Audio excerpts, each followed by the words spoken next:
Retail inflation important factor है। आप लोगों के आकलन के अनुसार इस महंगाई से लोगों को कब तक राहत मिलने की उम्मीद की जा सकती है, और मुद्रास्फीति के लिहाज से ऐसे कौन से क्षेत्र और चुनौतियां हैं जो आपके लिए चिंता का कारण है? देखिए, मुद्रास्फीति जो है भारत में पिछले साल फरवरी मार्च के बाद बहुत बढ़ गया। जब यूक्रेन में युद्ध शुरू हो गया उस टाइम जो इंटरनेशनल कमोडिटी प्राइसेस है वो सारे कमोडिटी प्राइसेस बहुत ऊपर बढ़ गए। उसके साथ साथ कई फूड आइटम्स जो है जैसा कि व्हीट और एडिबल ऑयल, जो कि वही यूक्रेन और वही सेंट्रल एशियन एरिया से आता है, उस एरिया से आता है, not central Asian area but उस दो क्षेत्र है वो जो आता है, वो सप्लाई चेन में डिसरप्शन हुआ तो इसीलिए प्राइसेस बहुत बढ़ गए और उसका जो इन्फ्लुएंस इंडिया के ऊपर भी आया। लेकिन उसके तुरंत बाद हमने बहुत सारे कार्रवाई शुरू किया है। आपको याद होगा पिछले साल मई में हमने इंटरेस्ट रेट बढ़ाना शुरू किया, तो कई सारे जो स्टेप्स हमने लिया और सरकार की तरफ से भी कई सारे सप्लाई साइड मेजर्स लिए गए। तो आज स्थिति ये है कि इन्फ्लेशन जो है हमारा 5% के नीचे आ गया है। जो लेटेस्ट है वो 4.25% है। तो मतलब मैं समराइज करने जाऊं तो प्राइसेस बढ़ गए थे इंटरनेशनल कमोडिटी प्राइस के लिए, और लोकली भी कुछ सारे, मतलब मान लीजिए कभी वो अनटाइमली अनसीजनल बारिश हो जाता है, उसके कारण भी कभी कभी कुछ वेजिटेबल प्राइसेस बढ़ जाते हैं। लेकिन इतने अनसर्टेनिटी के बीच हमने कई सारे कदम उठाए और इंटरेस्ट रेट हमने बहुत कैलिब्रेटेड मैनर में उसको इंक्रीज किया। गवर्नमेंट के तरफ से भी कुछ सप्लाई साइड मेजर्स, कई सारे मेजर्स लिए गए। आज का जो इन्फ्लेशन है वो 4.25% है और हमारा एस्टिमेट ये है कि इस साल जो एवरेज इन्फ्लेशन है इस साल मतलब 23-24 में जो एवरेज इन्फ्लेशन है, हमारा ये एस्टिमेट है कि वो 5.1 रहेगा। तो इसीलिए इन्फ्लेशन तो कम हुआ है। इन्फ्लेशन एक्सपेक्टेशन जिसको कहते हैं कंज्यूमर्स का और बिजनेसेस का, वो इन्फ्लेशन एक्सपेक्टेशन भी कम हो रहा है। दूसरा सवाल आपने ये पूछा कि कब तक कम हो जाएगा, उसका आंसर मैं ये दूंगा कि इन्फ्लेशन तो कम हो गए, क्योंकि पिछले साल हमारा जो हाईएस्ट रेट था अप्रैल में पिछले साल 7.8% था। अभी इस साल का जो लेटेस्ट इन्फ्लेशन है वो 4.25 आया है और एवरेज जो है इस साल का एवरेज वो 5.1 रहेगा। तो इन्फ्लेशन तक कम हो गया है और हम उसके ऊपर बहुत क्लोजली उसको वॉच कर रहे हैं। जो जो कदम जरूरत होगा वो सब स्टेप्स हम लेते रहेंगे। ये मैंने मॉनेटरी पॉलिसी स्टेटमेंट में भी मैंने एक्सप्लेन किया था। वो जितने सारे स्टेप्स जरूरत है वो स्टेप्स हम लेते रहेंगे। और कब तक खत्म हो जाएगा, मतलब कब तक और भी कम होगा, मतलब क्वेश्चन आप ये पूछना चाहिए कि कब तक और कम होगा, क्योंकि इन्फ्लेशन तक कम हुआ है लेकिन कब तक और कम होगा। इस साल का एवरेज 5.1, आगे जाके वो 5.1 को 4% तक लाने के लिए हम कोशिश करते रहे। एक एक्सपेक्टेशन भी है सर कि महंगाई ऊंची है, लोगों के बीच में लगता है कि चीजें महंगी है, खासकर फूड आइटम्स को लेकर के। तो एक्सपेक्टेशंस के बारे में आप लोग क्या सोचते हो, उसमें भी कम उनके चेंजेस आएगा? देखिए, प्राइसेस तो कम हो गए हैं, फूड प्राइसेस में बहुत कम हो गए हैं। आप देखिए, ओपन मार्केट रिलीज भी गवर्नमेंट एफसीआई के तरफ से करते रहे हैं। व्हीट हो, चावल हो, गेहूं हो, ओपन मार्केट रिलीज करते रहे हैं। कई सारे कस्टम्स ड्यूटी में भी एडजस्टमेंट किया गया है और हमारा मॉनेटरी पॉलिसी में हमने रेट एक्शन लिया है। तो इसीलिए फूड प्राइसेस जो है, पिछले जो डेटा आया उसमें तो फूड प्राइसेस में, फूड इन्फ्लेशन जिसको कहते हैं, उसमें तो बहुत सुधार आया है। तो कोई ऐसा सेक्टर्स है जो सर आपको लग रहा है कि नियर टर्म में वो हमारे लिए चैलेंजेस होगा, आप लोग के लिए चैलेंजेस होगा इन्फ्लेशन के लिहाज से? चैलेंज ये रहेगा 2 या 3 चैलेंज। एक तो है इंटरनेशनल अनसर्टेनिटी, जो वॉर के कारण जो अनसर्टेनिटी, मतलब इंटरनेशनली जो अभी अनसर्टेनिटी है, जियोपॉलिटिकल टेंशन जो कह रहे हैं जिसको, वो तो अभी कंटिन्यू कर रहा है, वो खत्म नहीं हुआ। उसका क्या फॉल आउट होगा, क्या स्पिल ओवर होगा बाकी देशों को, वो तो सिर्फ समय पे पता चलेगा कैसा वो इवॉल्व हो रहा है। बाकी जो अनसर्टेनिटी है वो एक तो है नॉर्मल मॉनसून है, लेकिन एक एल नीनो सिंड्रोम का जो है फोरकास्ट भी है। वो कितने हद तक एल नीनो सीवियर होता है उसको देखना पड़ेगा। और मेनली वेदर रिलेटेड इवेंट्स जिसका कि असर हमेशा वेजिटेबल प्राइसेस के ऊपर बहुत रहता है। तो ये सारे अनसर्टेनिटीज है और उसके साथ हमको डील करना पड़ेगा। ऑयल को लेके भी कोई समस्या, जो हम क्रूड ऑयल इंपोर्ट कर रहे हैं, वहां भी कुछ समस्या हो सकती है इन्फ्लेशन? क्रूड ऑयल देखिए प्राइस अभी तो इंटरनेशनली बहुत मतलब मॉडरेट कर गया है और वो 75-76 डॉलर पर बैरल उसी के आसपास वो मूव हो रहा है। तो oil prices, crude oil prices में तो काफी सुधार आया है, कम हुआ है। तो बेसिकली सर आपका कहना है कि जो अल नीनो है वो एक मौसम, हमारा मौसम एक इन्फ्लेशन को लेके हमारे इन्फ्लेशन मेन है, जो जियोपॉलिटिकल टेंशन और अनसर्टेनिटी, ये पहला कारण रहेगा, मतलब जो अनसर्टेनिटी है। दूसरा ये है कि हमारा मौसम में वो एल नीनो की इफेक्ट क्या रहेगा। ये दो प्राइमरी रीजंस है जिसके कारण कि इन्फ्लेशन के ऊपर इनका असर क्या होता है उसको देखना पड़ेगा। राइट सर, इसी से जुड़ा दूसरा सवाल है कि एमपीसी ने सर महंगाई को आप लोगों ने काबू में लाने के लिए पिछले साल मई से लगभग 2.5% रेपो रेट को ये बढ़ाया है। इससे सर महंगाई तो काबू में आई है, आप लोगों ने कैलिब्रेटेड अप्रोच है, लेकिन सर कर्ज पर ब्याज दरें बढ़ी है। तो जो मकान खरीदार हैं, जो वाहन खरीदने वाले हैं, वो कब तक आरबीआई से उम्मीद कर सकते हैं कि उनको कुछ राहत मिलेगी? उनके लिए कोई संदेश आप? देखिए, हमारा जो इंटरेस्ट रेट है वो एक्चुअली नेगेटिव इंटरेस्ट रेट थे। कोविड के टाइम में हमने इंटरेस्ट रेट कम करके 4% कर दिए थे और आपका इन्फ्लेशन 5% था पहले, फिर बढ़ के 6% हो गया। तो जब आपका पॉलिसी रेट 4% है और आपका जो इन्फ्लेशन 5.5-6% के पास है, आसपास है, तो जो इंटरेस्ट रेट एक्चुअली है वो है नेगेटिव इंटरेस्ट रेट। और जो नेगेटिव इंटरेस्ट रेट है वो ज्यादा दिन चलेगा तो उसका असर फाइनेंशियल सेक्टर के ऊपर मीडियम और लॉन्ग टर्म में बहुत नेगेटिव रहेगा। तो इसीलिए इंटरेस्ट रेट जो है हमेशा पॉजिटिव रहना चाहिए। पॉजिटिव मतलब जो इंटरेस्ट रेट है वो मतलब इन्फ्लेशन के ऊपर रहना चाहिए। मतलब अभी जो मान लीजिए हमारा एक्सपेक्टेशन इस साल ये है कि एवरेज जो है इस साल का 5.1% रहेगा, या फोर्थ क्वार्टर में हमने कहा है शायद 5.2% रहेगा, और या 5.1% हमने कहा है इस साल का फोर्थ क्वार्टर में। और इंटरेस्ट रेट अभी जो है 6.5% है, तो पॉजिटिव इंटरेस्ट रेट है 1.3 या 1.4% जो पॉजिटिव इंटरेस्ट रेट है। किसी भी अर्थव्यवस्था का लॉन्ग टर्म हेल्थ के लिए इंटरेस्ट रेट हमेशा पॉजिटिव रहना चाहिए। हमारा इंटरेस्ट रेट सिर्फ भारत में नहीं, सारे देशों में, सारे इकोनॉमी में नेगेटिव इंटरेस्ट रेट के तरफ सारे सेंट्रल बैंक्स बढ़ गए थे, क्योंकि वो कोविड की महामारी के टाइम पे और उसके बाद जो असर रहा फाइनेंशियल सेक्टर, उस टाइम इकोनॉमी को लिक्विडिटी सपोर्ट देने के लिए लोगों के पास, छोटे छोटे बिजनेसेस के पास लिक्विडिटी हो, कम ब्याज में उनको पैसा मिले ताकि बिजनेस एक्टिविटी चलता रहे। इसीलिए सारे सेंट्रल बैंक्स अब मान लीजिए नेगेटिव इंटरेस्ट रेट की तरफ बढ़ते चले गए। लेकिन अभी जो देखेंगे दुनिया भर के सेंट्रल बैंक्स इंटरेस्ट रेट बढ़ा रहे हैं, क्योंकि इंटरेस्ट रेट पॉजिटिव होना चाहिए। तो जब इंटरेस्ट रेट सेंट्रल बैंक के तरफ से बढ़ा रहे हैं, एक्चुअल जो कंज्यूमर के लिए इंटरेस्ट रेट है वो भी तो बढ़ेगा। और कंज्यूमर के पॉइंट ऑफ व्यू से अगर आप देखना चाहेंगे, जो कंज्यूमर या बैंकिंग सेक्टर का जो कस्टमर है, जो लोन भी लेते हैं, हमको मन में ये भी रखना चाहिए कि देखिए इन्फ्लेशन जब मान लीजिए अभी तो कम हो गया है, लेकिन उससे पहले तो 6% के ऊपर था इंटरेस्ट रेट हमारा इन्फ्लेशन। मान लीजिए इंटरेस्ट रेट इन्फ्लेशन हमारा 6% है और आपने ब्याज लिया है वही 6% के आसपास, तो बैंकों को रिटर्न नहीं मिल रहा है और बैंक को जो डिपॉजिटर्स है उनको कैसे सर्विस करेंगे। तो इसीलिए ये सब जो चीजें हैं, इसके बारे में मैं सिर्फ यही कहना चाहता हूं कि इंटरेस्ट रेट जो है वो इन्फ्लेशन के साथ साथ चलता है।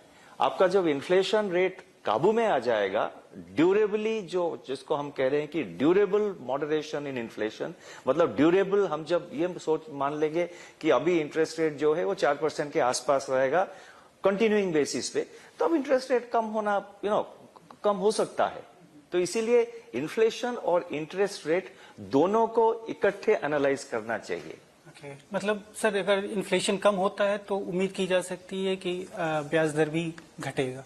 नहीं, उसके बारे में मैं अभी कोई जिक्र नहीं करूंगा, क्योंकि इन्फ्लेशन जब कम होंगे तब सोचेंगे उसके बारे में। अभी तो ऐसा कोई मतलब सोच नहीं है। अगर सर ग्रोथ की बात करते हैं, आप आरबीआई ने 6.5% 2023-24 में अनुमान जताया। अभी एसबीआई रिसर्च की सर अभी रिसेंटली रिपोर्ट है, उसमें कहा गया कि 2000 के नोट जो वापस लिए जा रहे हैं उससे कंजप्शन बढ़ेगा, और जब कंजप्शन बढ़ेगा तो जो हमारा जीडीपी ग्रोथ है वो 6.45% से ऊपर जा सकता है। क्या आरबीआई भी सर ये मान रहा है कि 2000 के नोट वापस लेने से ग्रोथ ऊपर जाएगी? नहीं, स्पेसिफिकली जो 2000 रुपया नोट के बारे में डिसीजन लिया गया, उसके साथ जब फैसला लिया गया, उसके मतलब उसका ग्रोथ के साथ कोई संबंध नहीं था।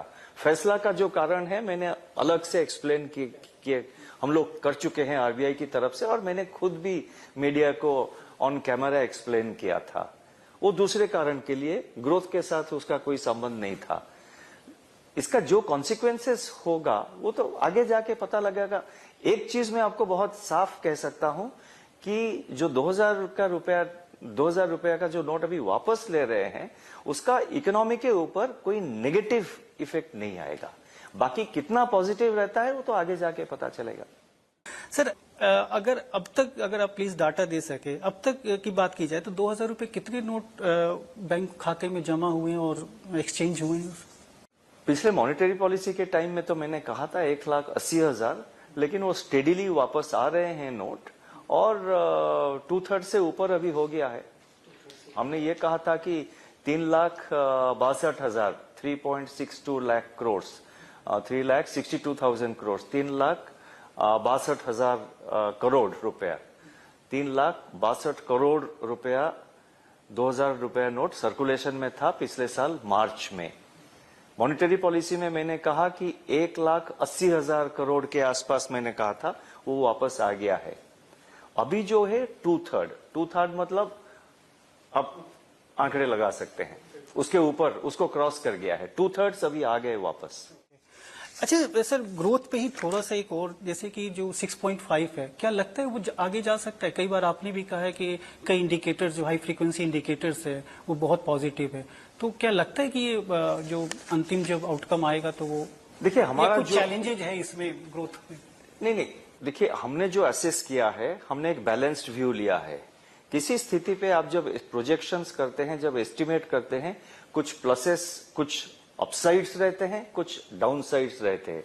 अपसाइड्स मतलब अगर ये ठीक ठाक हो गया तो ग्रोथ बढ़ सकता है, और लेकिन अगर ये जो चीज मतलब जो कि ग्रोथ को नीचे पुल डाउन कर सकता है, अगर ये हो गया तो ग्रोथ स्लो डाउन कर सकता है। तो किसी भी स्थिति में आप जब एस्टिमेट करते हैं, कुछ पॉजिटिव साइड होते, मतलब कुछ पॉजिटिव साइड में डेवलपमेंट्स आ सकते हैं, नेगेटिव साइड में भी कुछ है, जिसको अंग्रेजी में कहते हैं कि अपसाइड एंड डाउनसाइड रिस्क्स। तो ये सब मिला के हमने एक बैलेंस्ड कॉल लिया है, जिसमें कि हमारा एस्टिमेट ये है कि इस साल का ग्रोथ जो है भारत के लिए 6.5 रहेगा, और हम उसके बारे में काफी ऑप्टिमिस्टिक हैं। विकसित देशों में जो सर बैंकिंग संकट सामने आया है, उसको देखते हुए भारत के वित्तीय संस्थान कितने मजबूत हैं? आरबीआई ने इस दिशा में क्या कदम उठाए उनकी मजबूती के लिए? इसे हमारा जो अर्थव्यवस्था है, जिसमें फाइनेंशियल सेक्टर कहते हैं, जो बैंकिंग सेक्टर जो है उसका एक मतलब एक मेन पार्ट है फाइनेंशियल सेक्टर। भारत का बैंकिंग सेक्टर अभी बहुत स्टेबल, रेसिलिएंट और हेल्दी है। ये मैंने पहले भी मीडिया में कह चुका हूं, और उसका ये कारण है कि पिछले कई सालों से हमने हमारा जो रेगुलेशन है बैंकिंग सेक्टर रिलेटेड जो रेगुलेशन है, जो सुपरवाइजरी मेथड से आरबीआई का जो सुपरविजन है, और बैंकों ने खुद भी कई सारे कदम लिए गए, तो ये सब का इफेक्ट ये है कि अभी हमारा जो बैंकिंग सेक्टर है बहुत स्टेबल है। अब किसी भी पैरामीटर ले लीजिए, ग्रॉस एनपीए, वो पिछले जो डेटा रिलीज हुआ था उसमें 4.4 कहा गया था, 4.4। हमारा एक्सपेक्टेशन ये है कि आगे जाके जो वो मार्च एंड तक, वो डाटा दिसंबर एंड तक था, मार्च एंड का डेटा अभी हम थोड़ी दिन में रिलीज करने जा रहे हैं, वो और भी कम होने की एक्सपेक्टेशन है। तो एनपीए लेवल आप देखिए, या बैंकों का कैपिटल एडिक्वेसी देखिए, जो भी आप पैरामीटर लेंगे, हमारे जो बैंकिंग सेक्टर है वो बहुत हेल्दी और रेसिलिएंट है। और अभी जो डेवलपमेंट्स हो गए, मान लीजिए यूरोप में एक बहुत बड़ा बैंक का फेलियर हो गया, यूएसए में भी 3-4 बैंकों का फेलियर हो गया, उसका असर हिंदुस्तान के, हमारे भारत के जो बैंकिंग सेक्टर, उसके ऊपर उसका कोई असर नहीं रहा, और हमारा बैंकिंग सेक्टर जो है अभी बहुत रेसिलिएंट है। और उसके लिए आरबीआई और बैंक मैनेजमेंट हम दोनों मिलकर काम करेंगे, काम कर रहे हैं और आगे जाके करते भी रहेंगे।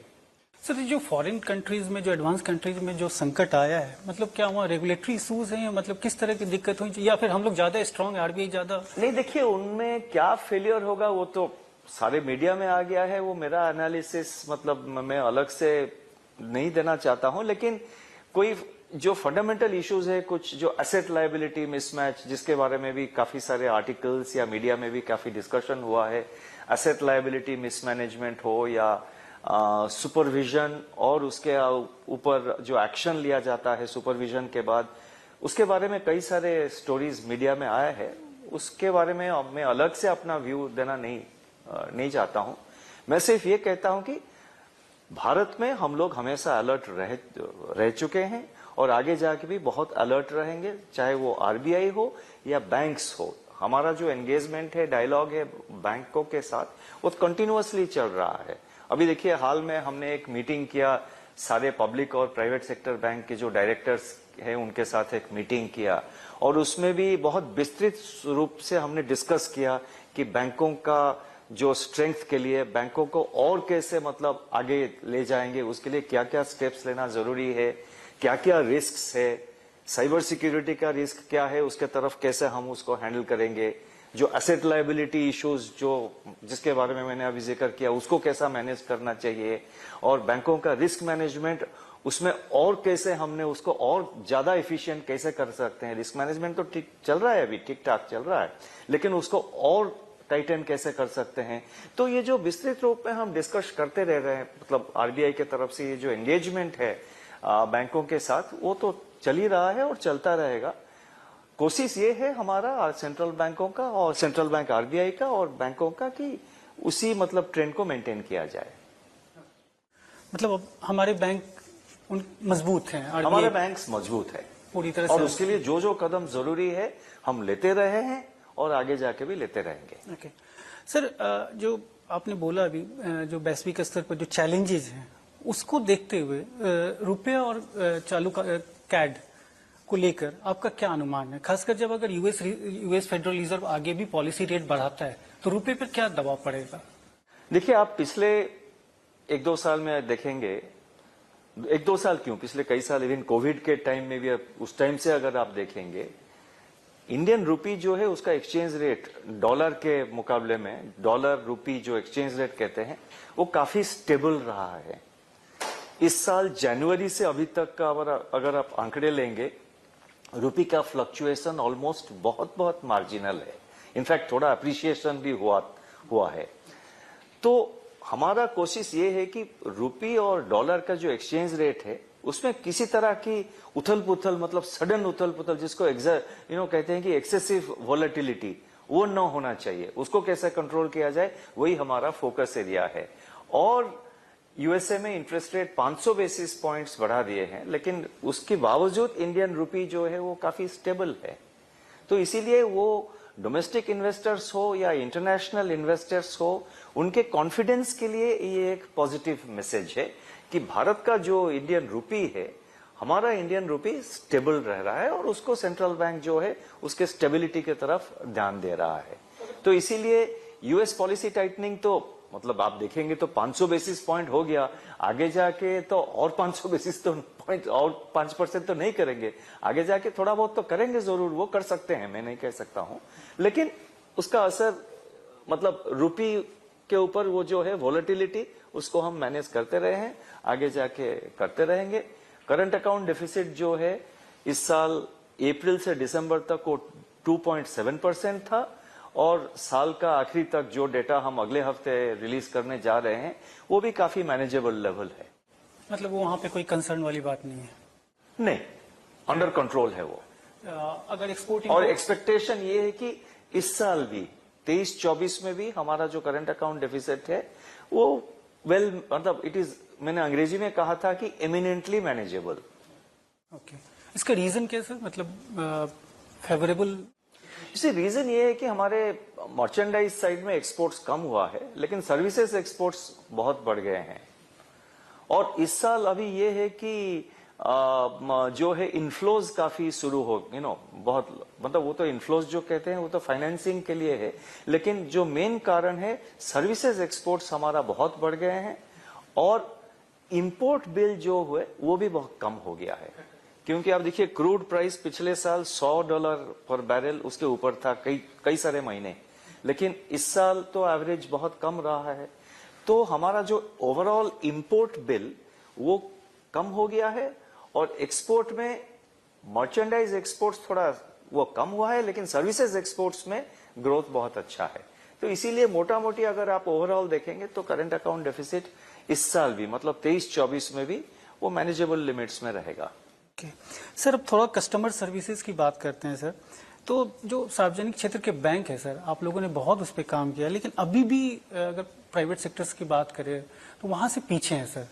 कई जैसे आप आरबीआई का ही सर्कुलर है कि बिजनेस आवर्स के दौरान जो भी कस्टमर जाता है उसको सर्विस मिलनी चाहिए, लेकिन अभी भी देखा जाता है कि ब्रांच के शटर्स पर्टिकुलर टाइम में लंच का वो देते हुए बंद हो जाते हैं, या फिर लोगों को वेट करना पड़ता है, या फिर कई बार होता है कि केवाईसी अपडेट करने के लिए बार बार कस्टमर्स को बुलाते हैं, फोन करते हैं, अकाउंट्स को ब्लॉक कर देते हैं, एटीएम कार्ड का ड्यूरेशन खत्म होने के बाद घर पे नहीं भेजते हैं, कुछ बताते नहीं है।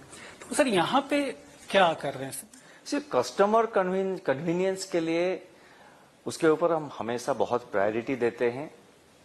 कस्टमर सर्विस, कस्टमर कन्वीनियंस के ऊपर हम बहुत प्रायोरिटी दे रहे हैं, और बैंकों को भी सेंसिटाइज कर रहे हैं, और बैंक्स भी काफी कस्टमर सर्विस के ऊपर उसके तरफ बहुत ध्यान दे रहे हैं।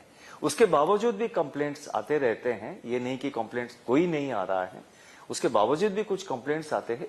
इसीलिए हमने जो है वो सीएमएस पोर्टल, जो इंटीग्रेटेड ऑम्बुड्समैन स्कीम हमने शुरू किया है, जिसके अंदर आप एक सीएमएस पोर्टल है, कोई भी ऑनलाइन कंप्लेंट लॉन्च कर सकता है, और वो कंप्लेंट को तुरंत उसका जो ऑम्बुड्समैन है उसको एनालाइज करके कहाँ डेफिशिएंसी ऑफ सर्विस रहा, या उसको एनालाइज करके जो भी स्टेप्स जरूरी है उसके तरफ हम स्टेप्स लेते रहेंगे।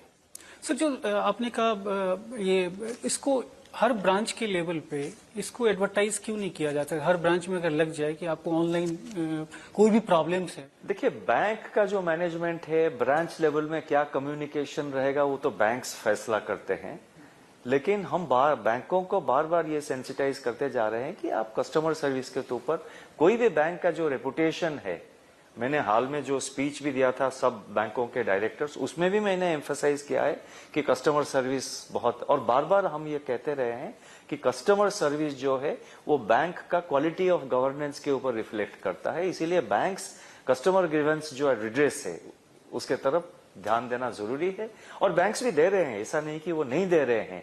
उसके बावजूद भी कंप्लेंट्स आते हैं, लेकिन उसमें और कैसा सुधार लिया जा सकता है उसके ऊपर हम कोशिश करते रहेंगे। एक सर जैसे कि मैं ऐसे ही बात कर रहा था, बैंक के एम्प्लॉय थे, सीनियर जीएम थे, अगर उनका एक सुझाव था, मैं ऐसे ही आपसे शेयर कर रहा हूं कि अगर हमारा ऑटोमेटेड व्यवस्था हो शिकायतों के समाधान का, सपोज कि जैसे हम पासबुक जाते हैं प्रिंट कर लेते हैं, उसी तरह कियोस्क बना हो, हम जाएं वहां पे अपनी बातें रखें कि हमें यहाँ ये दिक्कत हो रही है, हमारा ये समस्या है, और उस पे कंसर्न ब्रांच और आरबीआई का कंसर्निंग डिपार्टमेंट अगर ध्यान रखे तो क्या ये बेहतर हो सकता है?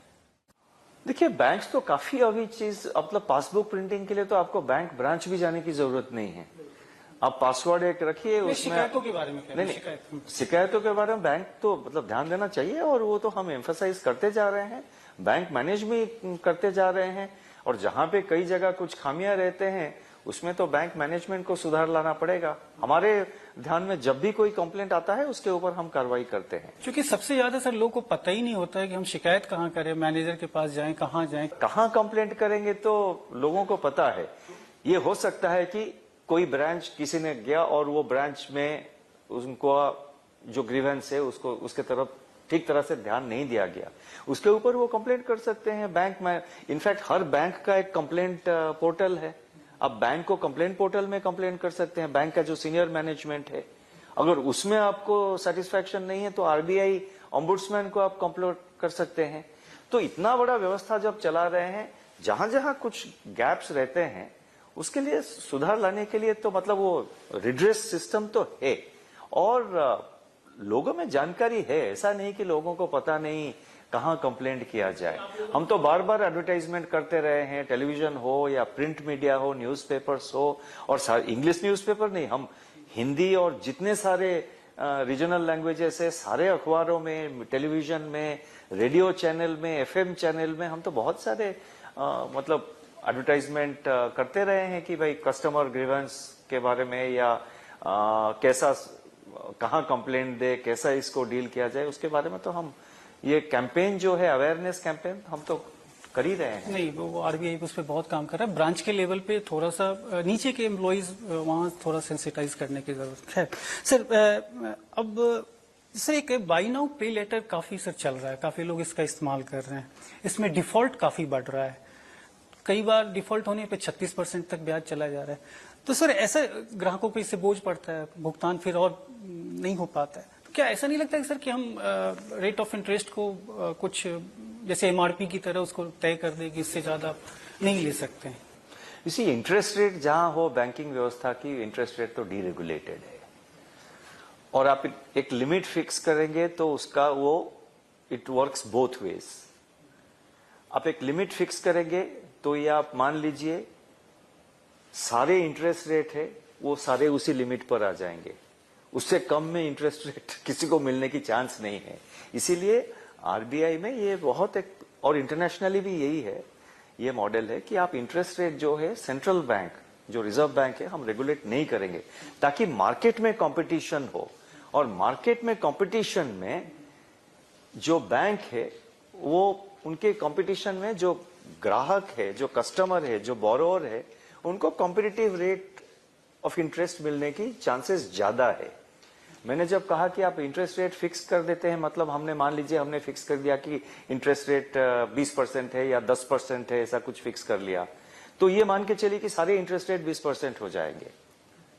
लेकिन अदर साइड ये है कि 20% के ऊपर नहीं जाएंगे, वो भी हो सकता है, लेकिन ये जरूर होगा कि सारे इंटरेस्ट रेट 20% तक पहुंच जाएंगे। तो इसीलिए इंटरेस्ट रेट जो है डीरेगुलेटेड है मार्केट कंपटीशन में। और ये जो सिचुएशन बदलता रहता है, जो बदलती हुई अर्थव्यवस्था, जो इन्फ्लेशन और जो इंटरेस्ट रेट्स, उस सिनेरियो में बैंकों के बीच जो कंपटीशन होता है उसमें, उसके कारण जो बोरोवर है उनको मोस्ट कॉम्पिटिटिव रेट मिलने की चांसेस ज्यादा है जब इंटरेस्ट रेट डीरेगुलेटेड हो। तो इसीलिए सारे बैंकिंग सेक्टर का जो इंटरेस्ट रेट है उसको डीरेगुलेट किया गया। इसको रेगुलेशन में लाने का कोई प्लान? वो डीरेगुलेट किया गया इसीलिए क्योंकि उसका फायदा कंज्यूमर को ज्यादा रहेगा। आप रेट फिक्स कर देंगे तो सारे इंटरेस्ट रेट उसी वहीं पर पहुंच जाएंगे। ओके अच्छा सर, बस अब 2-3 सवाल सर और है। जो करंट फाइनेंशियल ईयर में सर क्रेडिट ग्रोथ की क्या स्थिति होगी? कौन कौन से क्षेत्र हैं जहां से क्रेडिट ग्रोथ आने की संभावना है? क्रेडिट ग्रोथ जो है इस साल काफी स्ट्रांग रहा है, रोबस्ट रहा है। अभी तक 16% के आसपास जो है credit growth, bank credit growth, वो बढ़ता रहा है। ईयर ऑन ईयर अगर पिछले साल के हिसाब से आप कंपेयर करते रहेंगे तो 16% इंक्रीज हुआ है। और उसमें कई सारे सेगमेंट में ग्रोथ हुआ है। रिटेल सेक्टर में जो क्रेडिट ग्रोथ हो रहा है वो सस्टेनेबल लिमिट्स में है। और बाकी सेक्टर अभी हाल में कुछ कॉरपोरेट लोन्स हो या कुछ प्रोजेक्ट लोन्स हो, उसके तरफ भी काफी अभी डिमांड आने लग गए हैं। ये जो है फीडबैक हमको बैंकों से मिला है। तो इसीलिए क्रेडिट ग्रोथ जो है वो अभी धीरे धीरे ब्रॉड बेस्ड हो रहा है। ऐसा नहीं कि किसी एक सेक्टर में सिर्फ क्रेडिट ग्रोथ हो रहा है, वो एक्चुअली धीरे धीरे ब्रॉड बेस्ड हो रहा है। जो कंज्यूमर गुड्स है वहां सर कुछ प्रॉब्लम, मतलब वहां से डिमांड नहीं निकल रहा है? नहीं, उसमें तो काफी कंज्यूमर लोन्स काफी इंक्रीज हुआ है, ऐसे बात नहीं है। अब जब डिमांड नहीं हुआ तो वो उसके लिए बैंक का रिस्पॉन्सिबिलिटी नहीं, वो तो और सारे कारण भी है उसके लिए है। सर ये फॉरेन एक्सचेंज ट्रेडिंग प्लेटफॉर्म को लेकर क्या इश्यूज हैं? इसमें लोगों को क्या किस प्रकार सतर्क रहना चाहिए? जैसे हमने इसीलिए फॉरेन एक्सचेंज, बहुत सारे इलीगल ट्रेडिंग प्लेटफॉर्म्स थे, अनऑथराइज्डली कई सारे इरेगुलर प्रैक्टिसेस फॉलो करते रहे हैं। तो इसीलिए जो ऑथराइज्ड फॉरेक्स डीलर हो या जो ऑथराइज्ड प्लेटफॉर्म्स वगैरह हो, जिन जिन कंपनी ऑथराइज्ड है उनका लिस्ट हम अभी वेबसाइट में पब्लिश कर रहे हैं ताकि जितने अनऑथराइज्ड है वो लोगों को पता चल जाएगा, ताकि लोग सतर्क रहे। सर एक लास्ट सवाल, आप आरबीआई के सबसे मेरे हिसाब से लोकप्रिय गवर्नर हैं, आपका काफी एक्सपीरियंस है। एक गवर्नर के रूप में बैंकिंग सेक्टर में आने वाले समय में कौन सा सुधार आप देखना चाहेंगे सर? इसी बैंकिंग सेक्टर में गवर्नेंस जो चीज है उसमें और सुधार आने की जरूरत है। मैं ये नहीं कह रहा हूं कि गवर्नेंस ठीक ठाक नहीं है, उसका मतलब कोई, मैं आपको आपके माध्यम से कहना चाहता हूं कि उसका कोई गलत मतलब ना निकाले। बैंकों का गवर्नेंस जो है अभी सस्टेनेबल गवर्नेंस है, स्टेबल गवर्नेंस है, लेकिन गवर्नेंस में और भी सुधार ला सकते हैं हम लोग। और इसका कारण है कि कोई डिफिशियंसी मतलब जहां है उसके तरफ हमको ध्यान देना पड़ेगा। और जो जहां हम कुछ डेफिशिएंसी देखते हैं हम बैंकों को पॉइंट आउट करते हैं, और मुझे खुशी है कि बैंक्स उसके तरफ अच्छा रिस्पांस दे रहे हैं। तो गवर्नेंस जो है, और गवर्नेंस में आपका आ जाता है रिस्क मैनेजमेंट, और जो कंप्लायंस फंक्शंस हो, जो इंटरनल ऑडिट हो, जो डिसीजन मेकिंग प्रोसेस हो, जिसका ट्रांसपेरेंसी हो, ये सब ये है कि इसका कोई मतलब हम लोग there is always a room to improve. मेरा कहने का ये मतलब है कि there is always a room to improve. ऐसा नहीं कि ये सब ठीक नहीं है, सब ठीक ठाक चल रहा है। मैं दोबारा रिपीट कर रहा हूं, ये सब ठीक ठाक चल रहा है, लेकिन ये सब ऐसे चीजें हैं जिसमें there is always a scope to improve further. आप मान लीजिए मतलब एक अच्छा स्टूडेंट है, 90% लेके चल रहा है, वो उसको 95% के लिए कोशिश करना चाहिए। जो 100% अर्न कर रहा है उसको वही 100% के ऊपर टिक के रहना चाहिए। तो इसीलिए ये कहा जाता है कि there is always a scope to improve. उसी नजरिए से मैं कह रहा हूं कि गवर्नेंस में और भी हम इम्प्रूव कर सकते हैं, और वो हो रहा है। गवर्नेंस के अलावा सर और जिसमें आपके सारे आ जाते हैं, गवर्नेंस के अंदर आपका कस्टमर सर्विस भी आ जाते हैं। वहां पे सर जरूरत है थोड़ा। सर पीटीआई भाषा को समय देने के लिए बहुत बहुत धन्यवाद सर। बहुत धन्यवाद आपको, और अब सारे दर्शकों की मेरा नमस्कार। Thank you.